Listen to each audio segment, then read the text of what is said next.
Welcome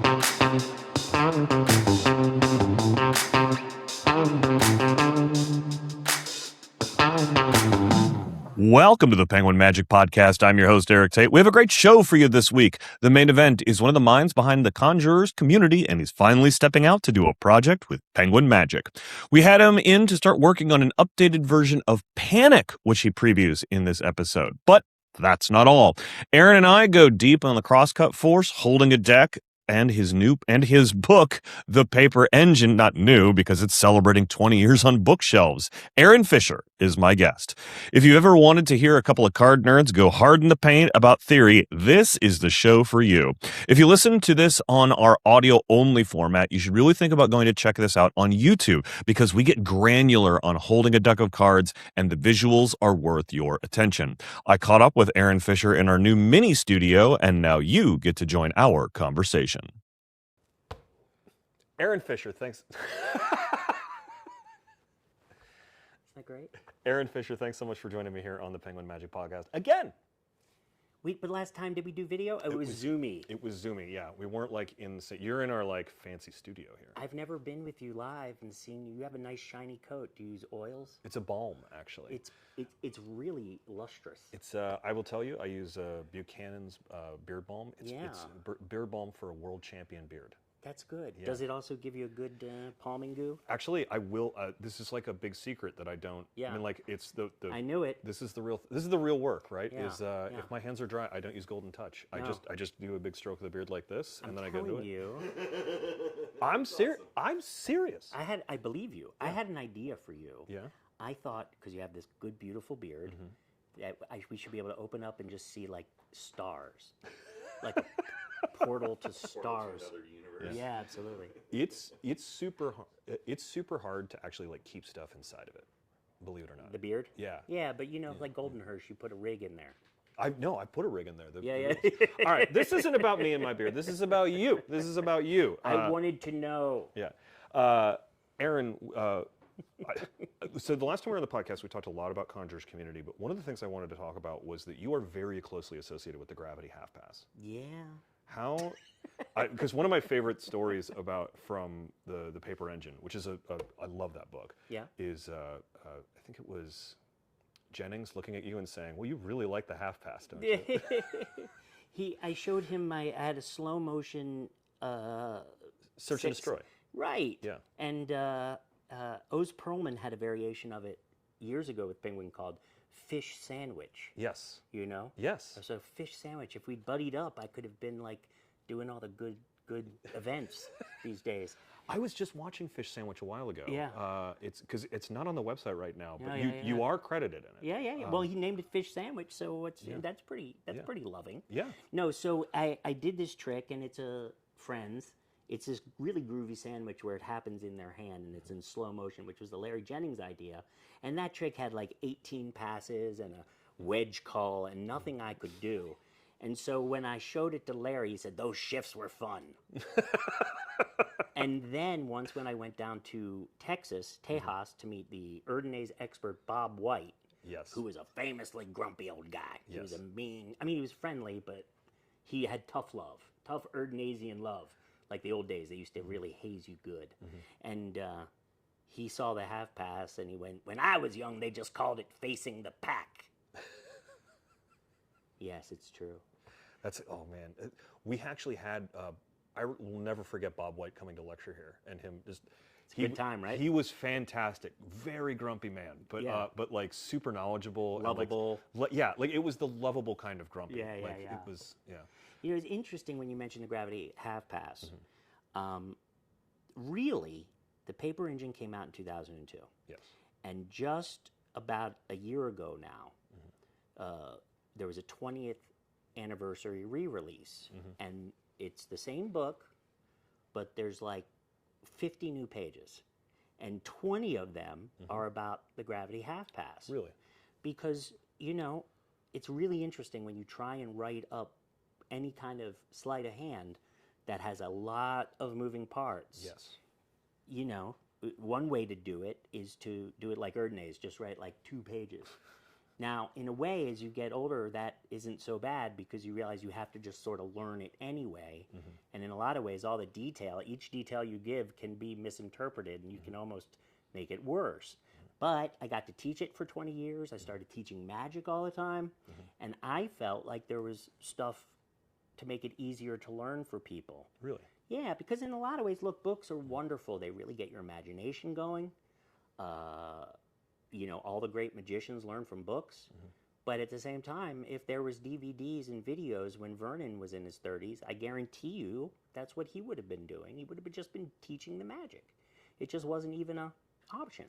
What do you think that you've learned more about not just the gravity half pass, but other sleight of hand as you've done more teaching? Because I know teaching has made me a much better magician. Oh, gosh. But I'm so curious much about better. what it's like for you. Because, I mean, we've been friends for 20 years. Like, you and I used to hang out at the Magic Castle together before either of us were doing any teaching. And now we've both taken this sort of, like, hard turn into teaching, which I think has both made us better magicians. But I'm curious as to what you've discovered from it. I teach to learn. Yeah? I teach to learn. And, one of the most enlivening things we do at Conjure Community is we have a program we teach every year called the 3M training program. And it's a 6-week course. And in it, there's everything from crossing the cut force to a core sponge ball routine. But what's different is these are like really powerful. They're the kind of routines that when you first start doing magic, you have success with, but you don't know why you don't have more success with the other stuff. Yeah. But it's because those things have structure to help you. And so all the misdirection is being handled by built-in moments. Yeah. You have success with that. When you start to learn other kinds of magic, top changes, just all kinds of magic, you have no success at all. Yeah. And that's because that stuff isn't purely structure doing it for you. You have to learn how to direct the gaze. It's pretty silly and funny, but we call it attention jacking, right? Because there's all kinds of misdirection, as we know, time misdirection, bigger action, hand coming to smaller action, all that stuff. But attention jacking is just that particular kind of attention management of like what Ramsey said, where I look and splitting your attention without you knowing it or feeling it, making people watch where you want them to watch and feel like they're never looking away. It's really subtle stuff, and you can take a long time parsing out that Tommy Wonder book, which is great on that, and the Tamarice, 5 Points in Magic. But those books, like the Tamarice book, he teaches you how to do it, but he's teaching you how to do like the double crossing the gaze switch, which is like a deck switch. It's not a deck switch, it's a hanky switch, but it might as well be a deck switch, right? That's not the easiest way to learn how to do sleight of hand. Yeah. So what we did, and we even talked about this in the new Panic training we were just shooting this week, if you learn how to do those concepts of misdirection while you're learning how to do the crossing the cut force, because there's a secret action in that. When you cut these cards here, and I do that, that's a secret action. Yeah. So normally the people, don't worry, I'm not going to teach a lot of secrets here, but I'm sorry, YouTube, I'm sorry. When they do this, the magicians do this, right? Yeah. Now let me tell you a story, a long story. I feel guilty, and I need you to forget where we cut the cards. And now that I feel you're less guilty, and of course they have no idea you cut them. They also don't remember you're doing a trick.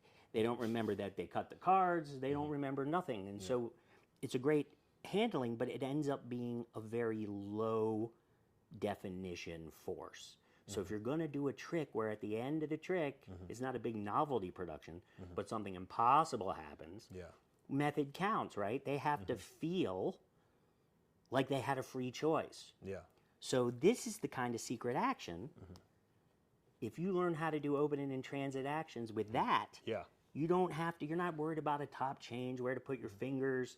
We can show you how to look, where to look there, and it actually flows, and you start to understand how it works. It's interesting that once you start to, I love that you're using the crosscut force for this kind of discussion, because I feel like all of my favorite card magicians can do all of this like incredible badass sleight of hand, but they always end up returning to stuff like the crosscut force, because it turns out that once you truly understand how this works, your audience's attention almost becomes a physical object that you can move around at will. Yeah. I have an interesting story about crossing the cut force. Tell me. Okay, I used to be I was doing magic at the Magic Castle, and I found that Whit Hayden's Chicago Surprise was like my magic feather, right? I just love the way it opened the show. And there's a moment in there where you do a classic force.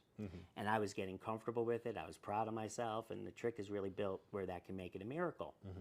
And whenever Max Maven would come to see my show, and he was kind of a mentor, he was like my uncle. Yeah. And I would always have my worst show of the week. You know, he would come in, and I don't know if it was the audience, but it was him. It was me. Max he made me Maven nervous. carried around a curse. Yeah. For Which is sad because he wanted to see you do good magic. He was loving. Yeah. So I dug in because the nature of the trick is you get to say that people do want to change your mind. Yeah. And so they'd be like, yeah, I'll change my mind. And every now and again, you can get into a weird loop where every time they just decide. And of course, I was too connected to it. I was like, I'm going to do it. Max is here. They're going to change their mind again. I'm going to try the classic force again. Yeah. So I keep failing to force the card. And at the end of the show, Max came down and he's laughing and he says, you know, Aaron, what are you thinking? Oh, I can absolutely hear that in Max's baritone in my head right now. What are you doing, Aaron? And here's the thing. It's all about application, right? Yeah. Because all these professionals know how to do that stuff.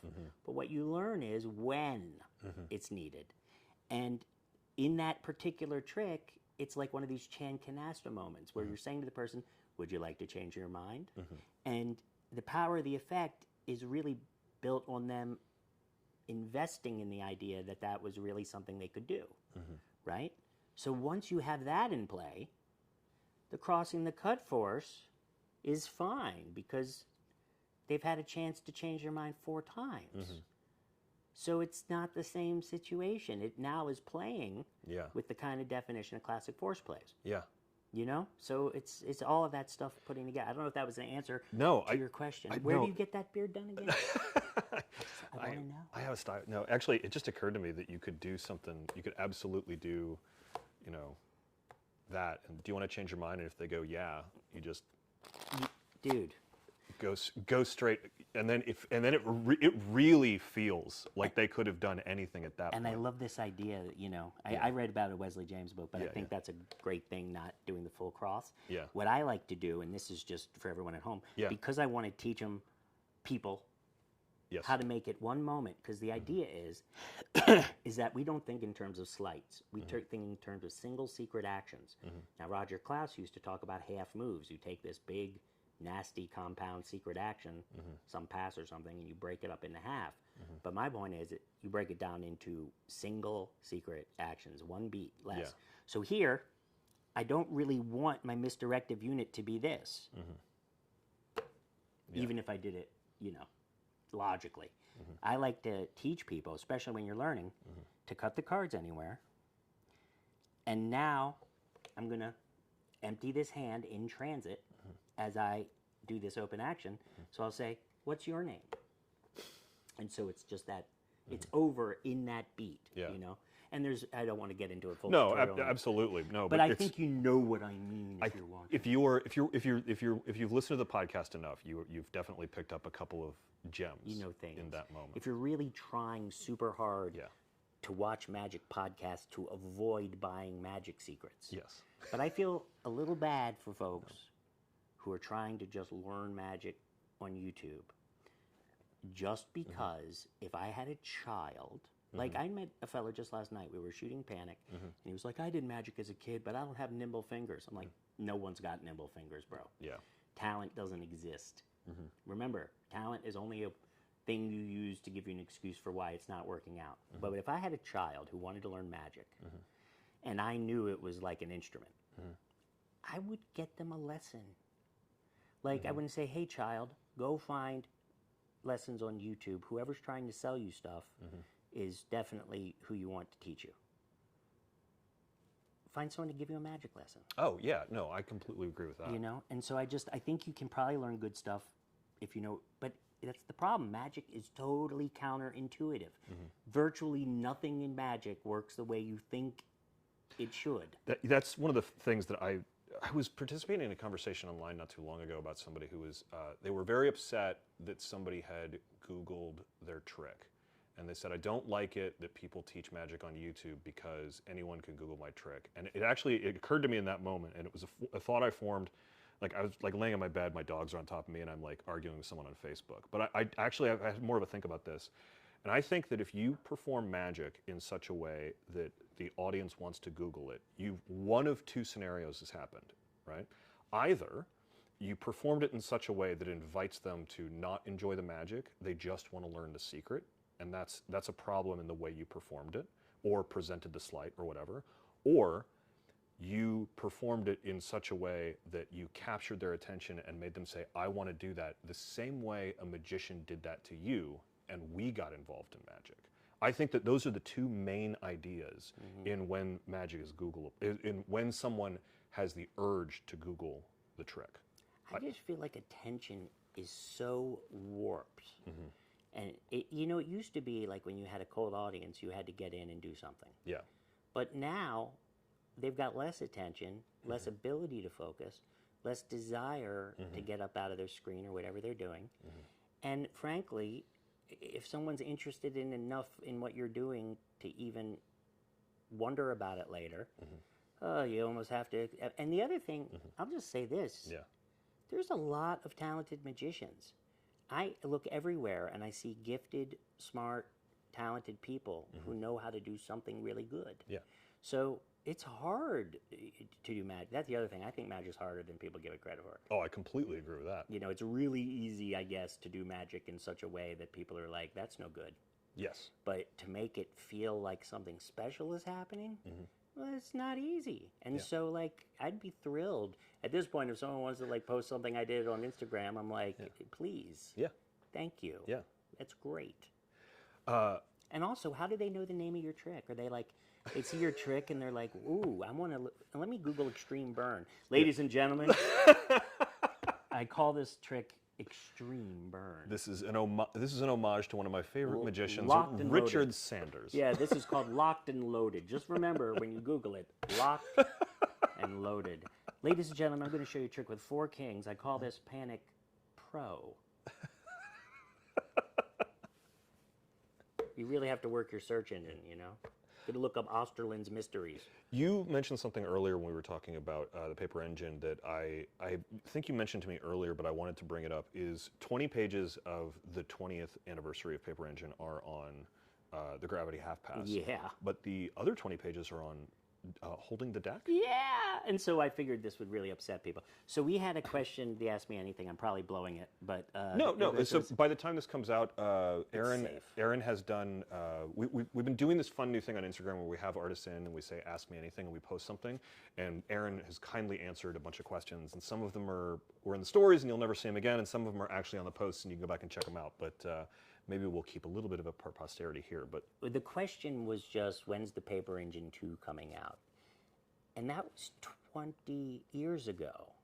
So there's... And it took 30 years to write the book, so give him another 10. There's magic books to be written, but I don't think I would write a book that would really be called The Paper Engine Part 2. I'm 50 years old. I was 22. I was trying to, prove to myself that I could write, and I'm kind of really happy. Going back and looking at the book, I'm like, this isn't embarrassing at all. No. But it's not like my voice has changed. My point of view about a lot of things has changed. I'm like a grown-up. I've had experiences in my life. Things change. You were 22 when you wrote The Paper Engine? Yeah, I started when I was like 20. Okay, yeah, there's nothing to be embarrassed about in that book. Yeah, That's actually, I would have thought you would have written it when you were older, based on the material that's in there. Edward Marlowe started putting out books when he was in his early 30s, and people were like, can you believe this kid, the balls on this kid? 35 years old, writing a magic book. I would also posit, though, that he was a mutant. Yeah, I guess my point is, at that age, at that time, if a 35-year-old wrote a magic book, they were like, you punk, what are you thinking? No, so, I think the Paper Engine it actually gives me, because I've actually leafed through it recently. I was looking, there's an effect you do in there where the card goes in one side and then out the other. because you're using the pop over move. in that. Okay, you go pops to one side. The Yeah, other. yeah, and I've always loved that trick, and I keep collecting other variations of it because it's fantastic. And I actually remember going back and looking at that recently, and there's a lot of really interesting stuff in there. But let's talk about Dealing position. the dealing position. Well, for starters, we work at Conjurer Community at CC Club, Mm-hmm. the world's best magic club. No kidding. With a lot of grown people. They got families, they got jobs, they got lives. They're not in a place in their life where they can go loiter with intent at the magic shop, right? If they could find a magic shop to loiter at, right?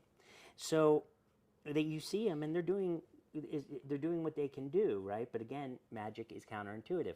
So they're holding the cards the way they hold them, dealing position. And this is, they interpret what they read or saw in a video, and it looks something like this. Maybe the thumb's up here, maybe the fingers are over here. Well, if I hold my fingers up here and I want to do some secret stuff, my pinky disappears. Or if I'm holding the card, my thumbs like this, they're not in alignment. So just talking to people about the importance of putting the cards here, bringing the thumb to here, letting just that fingertip and just these fingertips come up, things start to look a certain way. Now, this allows you to do all kinds of things. So for starters, this is a big part of the gravity half pass. What a lot of people don't know about the gravity half pass, which is a secret reversal, friends. But a lot of it, It's facing the deck. facing the pack. But a lot of it, if you can understand how to hold the cards like this, hey, look at that. What's the difference between down and face up? Yeah. A degree, about 1 degree, right? So there's that, but then there's tension. If I'm holding the cards like this is like when the guy says, hey, my name's deck of cards and behind me is my magician. You can't not look at this. But if I relax, you're looking at me. So this is a really important thing. The other thing is when you hold the cards and you learn how to hold the cards this way, there's no pressure on those cards. They're aligned. So a lot of the trouble people have when they do sleight of hand is that the moves won't work, and that's because they're already pressing on the cards in so many different ways they don't know about. But this is like a blank canvas of pressure and position. So all these things are really helpful, not just for the half pass. And it's actually really helpful if you want to think about how to do panic. You can do panic is a great vanishing deck. I think it's really I've been very fortunate to see you do Panic over the years and see its sort of evolution. And so I'm really glad that Penguin is being able to do it again. We'll talk about it here in just a bit. But yeah, it's a fantastic deck vanish for exactly what you're talking about right now with how loose and free it is. And it's super practical. Yeah. And it looks good if you haven't studied dealing position. It still looks good. But it looks better if you have. So if you practice holding the cards like this, notice how I'm not squeezing them. Well, like all of these tricks, Panic looks better if the cards are sitting in your hand and you're not squeezing them. But it takes a little practice. You have to actually focus on a few minutes of those directions to make it look like that.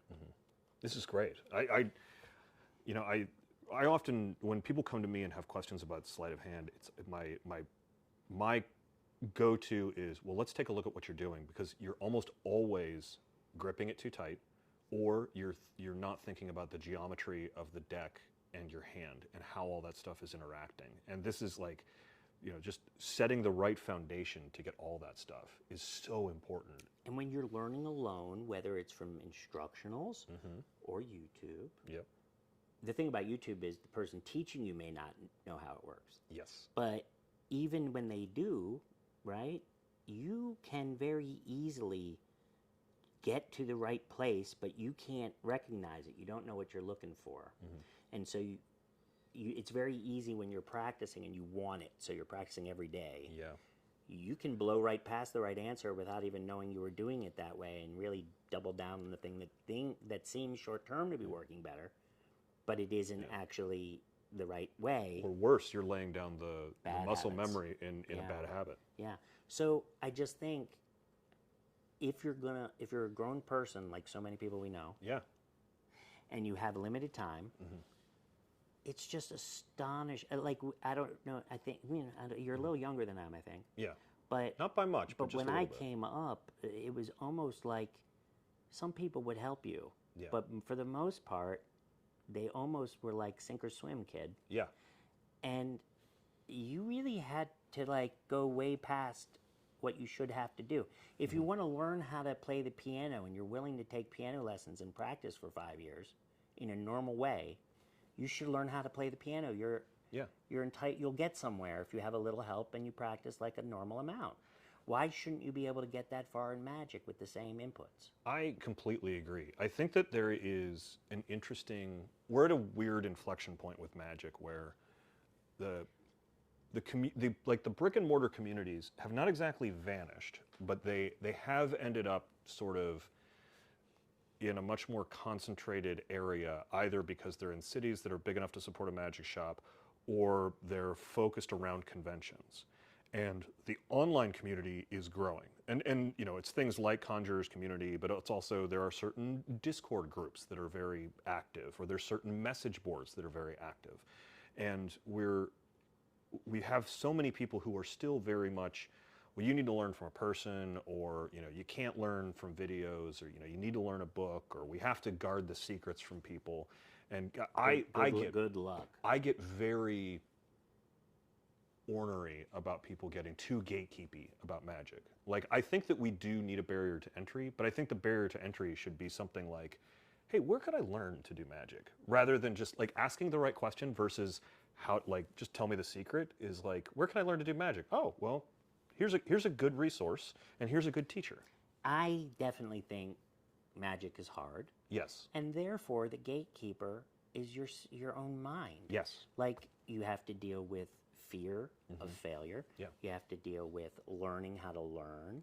Like, even if you have a good teacher, they can coach you, and that's important. Yeah. You need direct transmission, I guess the Buddhists call it. You need to really sit Yeah. and talk every now and again, but you still have to do it. Yeah. So if I go have a trainer at the gym, he can't lift the weight for me. I'm either going to do it with support or I'm not. The idea in Magic that's not sufficient. Yeah. Like, if you're going to do your work and you're going to meet once a week or 2 weeks, I find 2 weeks is pretty good for most people because you practice a normal amount, then you come share it. You can't really build up a head of steam on muscle memory and break a lot of bad habits in 2 weeks. It's just the right amount of time for a little feedback. And in CC, you know, we have a convention every year called the CC Summit, end of September in Baltimore every year. Please come see us at the CC Summit. This year is going to be Lee Asher, Danny Garcia, BJ Bueno are all coming. Javier Natera is coming. Bunch of no ones that just barely started. It's going to be our Curiosidades reunion. But the best thing I'm saying is last year we had 35% of our attendees, members, were on shows. So, so there's all the good stuff you get at a Magic convention, but we have member shows. We have member stage shows. We have member close-up shows. Everyone comes to support each other. And these members are really, they start in the club, they watch, they lurk, they see the member masterminds, then they realize these guys are for real, then they get up and do their first trick on Zoom for our guys and gals at the meeting. And then we do what Max Maven again taught me. At my first week at the castle, I was like, Max, I need the notes. I'm scared. How did I do? He came to see me like on Tuesday. Yeah. And I said, what do you got for me? What do you got for me? He said, Aaron, we'll talk about that next week. This week, have fun. Go have fun. So a lot of people come to CC, and if they came in and they had that sort of old club mindset, they'd be like, why are you just being so nice to people? Yeah. Like, why aren't you beating the poop out of people who are coming into it? Well, we thought that if you learned that it was safe and it was a supportive, loving environment, you might come back and do it again. Yeah. You might actually, at that point, want a couple ideas or notes. It's not rocket science, and it doesn't have to be hard. It turns out if a community is supportive and fun to be a part of it, that you'll spend more time inside of it. And people don't want to hurt you. Yeah. And people want to help you. Yeah. And here's the thing. We all got in Magic to have fun. Yeah. Born to perform. It's a beautiful thing. Yeah. But the point is, like, I often joke that the people who join CC, they're grown people, they have a career and a family, and for the most part, they're at the age where they would take up painting or get a Jungian analyst, but they chose magic. Yeah.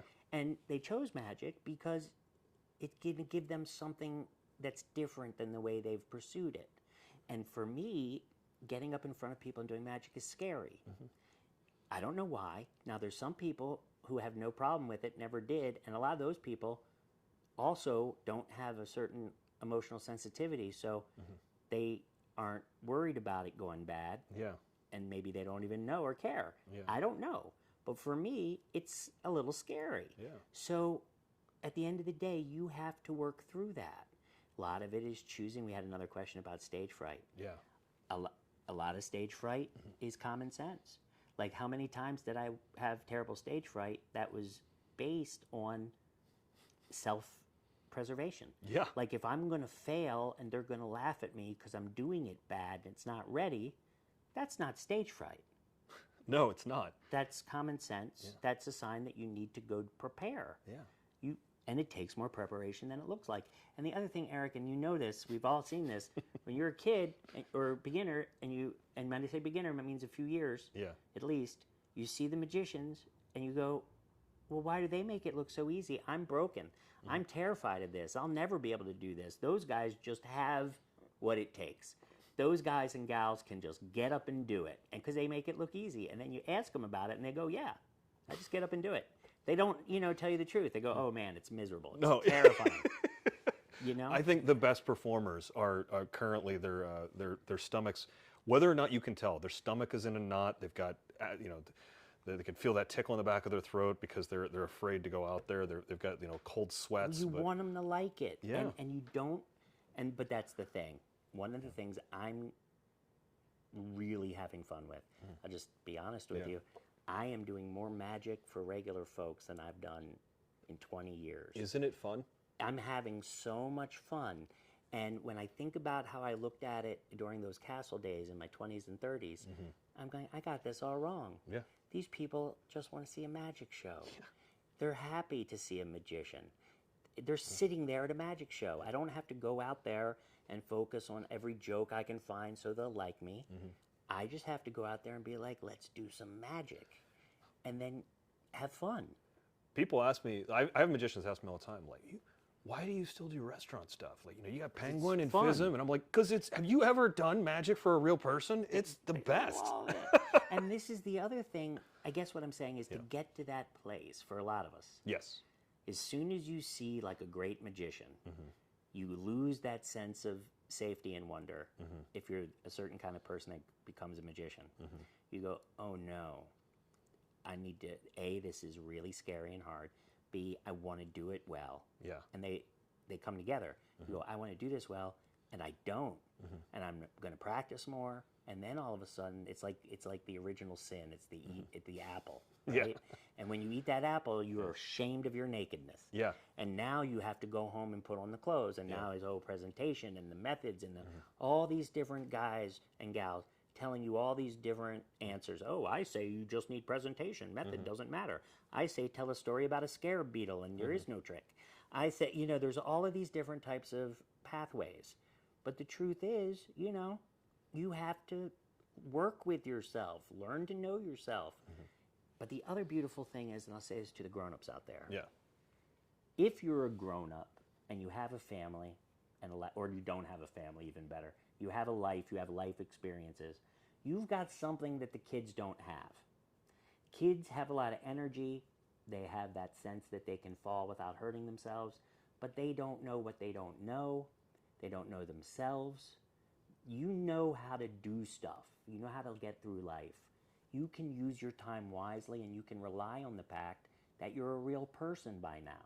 You're not like an unformed child who wants to do magic but doesn't even know how to connect with a person. This is a very powerful weapon. With this weapon, you have enough that you can discern, You mentioned something, I'm sorry if I'm bad. Am I bad? No. I think this is all, this is the kind of stuff that people put in the comments like, hey, could you talk about this a little bit? And I'm just like, you're rolling with it. I love it. Go for it. I forgot what I was going to say. What was I saying? You said that I had mentioned something, and maybe it was earlier, or I'm not sure if it was when we were at lunch or in the podcast, but... It's this idea that gone. It's absolutely gone. I'm sorry. Well, I failed. it's okay. I want to. I'm ashamed. I want to ask you a little bit about Panic. We got a few minutes. It's good, man. It's good. No, it's been fun to watch that trick sort of evolve over the years and have people like really appreciate it. Yeah. How do you feel about it now versus when you came up with it? You know, it's a great trick. Yeah. What's fun about Panic is I've done it in a lot of different ways in a lot of different situations. Mm-hmm. One of the things about buying a trick is if you're going to invest in a prop, like, you know, the invisible deck, the ultra mental deck, sponge balls, Yeah. you can invest in that. You're going to have to go buy some more sponge balls in a few months, but you're happy to do it. Yeah. It's like the best prop magician expense ratio you get. Well, now in this new release of Panic, you get so many vanishing decks. You get like literally 3, 6 vanishing decks Yeah. total, you know, and you can mix and match and do it all kinds of different ways. But now it's like a professional prop. Like if you have to, right? I've never had to pay retail for Panic because I have Panic. Yeah. But now it's a trick people can do. I mean, I don't leave home without it. There's a lot of great vanishing decks out there, but none of them are worker friendly like Panic. Panic can't really mess up in a lot of ways. You can't break a hinge. You can't drop it down you can't ding it when you drop it on the ground, right? You can sit down with it in your pocket. You can, it doesn't take up too much space or energy. It's super practical. These days, here's what I've learned about Panic. Yeah. And honestly, Tim Trono gave me this idea. Okay. I was always the kind of guy that if I was going to do a color changing deck, I would not open with it, right? I would do magic with it, and then if the deck would change color, fine. But that takes time to like set up and pay off, right? And with Panic, I would do tricks, and then I would take the 4 kings and put them in my pocket, and then the deck would vanish. And that's great, and that's how it is in my shows, right? But a lot of times these days, with people's attention span, I will literally just, for the first time in my life, say, do you want to see the 4 king trick? And they'll be like, I don't know. And here's the thing. It takes you, how long does it take you to do Flash Cash? How long does it, 45 seconds? Yeah. Maybe. But you got to unfold the bills. You got to show the bills. You got to fold up the bills. You got to do the magic. You can get that done in maybe 40 seconds. But I can now say, do you want to see the 4 king trick? Keep your eyes on the cards. And they're like, what, a card trick? And you're like, no. And the cards disappear. and you've just done like what a real general practitioner would do, which means you don't have to be like a card person like me. You can say like, you've just done the best card trick they'll ever see. It took up no space in your pocket. Yeah. And it's over. And it's an everyday carry. Yeah.